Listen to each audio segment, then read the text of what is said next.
साहब दिक्कत ये है ना सर, जेल भेजा जाएगा। दिक्कत ये है ना, मेरे लिए तो जफर इस्लाम साहब हो, चाहे साजिद रशीदी साहब हो, अजीज खान हो, असीम वकार हो, सोफिया खान हो, मैं तो सबसे एक ही सवाल पूछ रही हूँ, फायदा और नुकसान।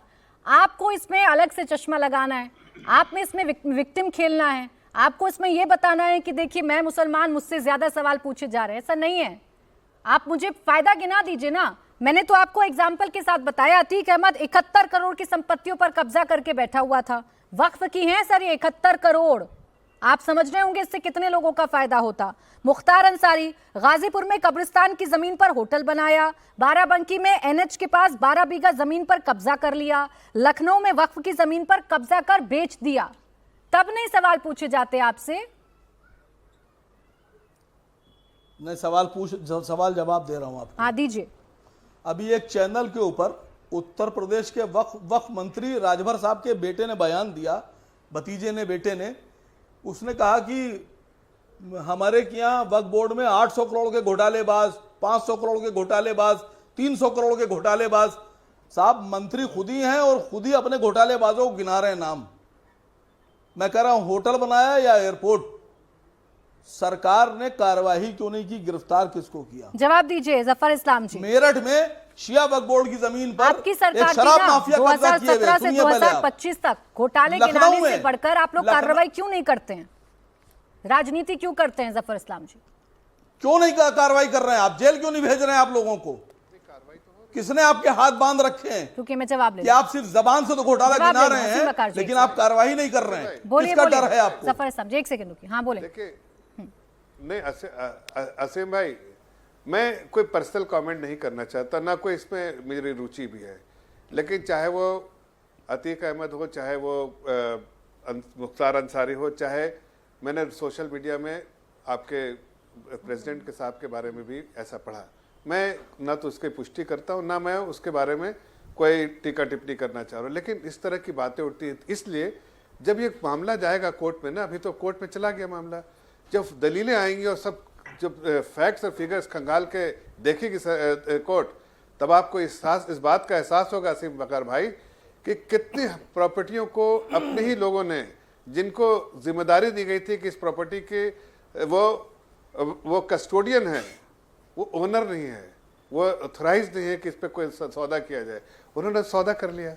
आएगा मामला, मैं बहुत अच्छी बात है कि लोग कोर्ट गए हैं, अब कोर्ट में मामला है और कोर्ट में तो सारी दलीलें आएंगी, फैक्ट्स फिगर आएंगे, तब आपको बड़ा दुख होगा कि ये कोई और समाज को क्यों बोले। अरे भाई, जब अपने गरीबा में झांक के तो देखिए कि किसने 70 साल तक तो प्रॉपर्टी मुस्लिम समाज के पास ही थी, कोई इसमें हस्तक्षेप था, आपके सारे कानून आपके फर्म, लेकिन फिर भी क्यों मुस्लिम समाज को इसका फायदा नहीं हुआ? ये बात सोचनी पड़ेगी। इसको पॉलिटिकली मत देखिए, इसको जरूर देखिए इस नजरिए से कि वाकई इसका फायदा किसको हुआ। अगर इस प्रॉपर्टी में सच्चर कमेटी की रिपोर्ट, जिसको बार बार मुस्लिम समाज उसके बारे में कहता, तो सिलेक्टिव तो नहीं हो सकते ना हम कि सच्चर कमेटी के एक पोर्शन को माने, दूसरे पोर्शन को बोले नहीं भाई इसमें अभी नहीं मानेंगे। सच्चर कमेटी की रिपोर्ट कहती है कि कम से कम 12,000 करोड़ उस वक्त के हिसाब से 12,000 करोड़ की आमदनी होनी चाहिए थी। सच्चर कमेटी 2007 में है, आज वो आमदनी 30,000 35,000 करोड़ होती। 35,000 करोड़ का अगर बस एक छोटे से सवाल का जवाब दीजिएगा जफर इस्लाम जी, फिर अजीज खान जी आपके पास आ रहे हैं। ये संशोधन करने के बाद ही कार्रवाई का अधिकार आप लोगों को मिला, इससे पहले आप कार्रवाई नहीं कर पा रहे थे? जो आरोप लग रहे थे या मुसलमानों की शिकायतें आ रही थी, या जो 71 करोड़ की संपत्ति पर अतीक अहमद का कब्जा है, तो कुछ सरकार नहीं कर पा रही थी, ऐसा था क्या? ऐसा नहीं, ऐसा नहीं, सीबीआई इंक्वायरी चल रही कितने इसमें, शायद इसकी जानकारी आपको, आप अगर एजेंसीज को फोन करें तो कई सीबीआई इंक्वायरी वक्फ की प्रॉपर्टी में कहीं ना कहीं घपला करने की कोशिश में कई लोग उसमें जो भी मुलव्विस होंगे जेल जाएंगे। क्यों नहीं जाएंगे? जाना ही चाहिए। अजीज खान, चाहे किसी समाज के हो, असीम वकार जी, उन्हें सूली पर लटका दिया, गरीबों का मामला है। अजीज खान जी, 2013 से 2017 चलिए मान लेती हूँ, आप थे ना सत्ता में, यूपी में सत्ता की बागडोर आपके हाथों में भी रही। इस बीच अगर इतना ही सब कुछ ठीक था, इतना ही सब कुछ चंगा था और 2013 वाला संशोधन बड़ा अच्छा था, बड़ी अच्छी नियत से आया था, तो इन कब्जों पर आपने क्या किया? यही बता दीजिए मेरे दर्शकों को, नियत साफ हो जाएगी सबकी। देखिए प्राची जी, जिसको आप कब्जा कर रही, पता नहीं किस जमीन के बारे में आप कह रही कब्जा था और कब्जा नहीं था, मैं तो खुद ही नहीं समझ पा रहा हूं, और कैसे तय हो रहा कि कौन सी जमीन कब्जा है, क्या स्थिति है। लेकिन इतनी बात मैं आपको बताना चाह रहा हूं कि आज जिस नियत से इसमें संशोधन किया गया है, यह मैं कह रहा हूं मुसलमानों का तो फायदा नहीं होगा, हाँ लेकिन बीजेपी का फायदा हो जाएगा। अच्छा चलिए, तो आप मेरे शो पर ये कह सकते हैं कि कोई कब्जा नहीं था अतीक का? आपको अगर जानकारी नहीं है, आपको अगर जानकारी नहीं सर रुकिए ना, ऐसे मेरे सवाल पर 2 लाइन बोलकर निकल जाइएगा और फिर अपना नैरेटिव सेट करिएगा, ऐसे नहीं होगा।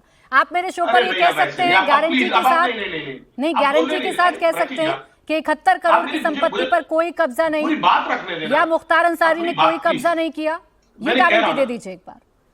भाई आप मुझे बात करने दे, पहले मैं एक मुद्दे पे आ जाए।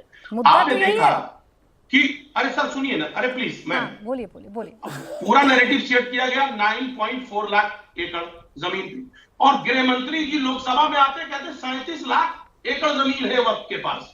मैं नहीं समझ पा रहा हूं, 2019 में लोकसभा में माइनॉरिटी मिनिस्टर कहते हैं डिजिटलाइज हो गया, इतनी जमीन है।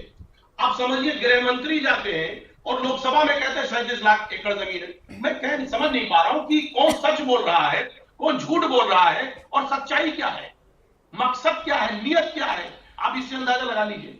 अभी यही डिसाइड नहीं कि वक्त की संपत्ति कितनी है, फिर ये कैसे तय करो कि कौन नियत पर सवाल उठाइए, सरकार से सवाल भी पूछिए अजीज खान जी, लेकिन सवाल का जवाब भी दीजिए ना।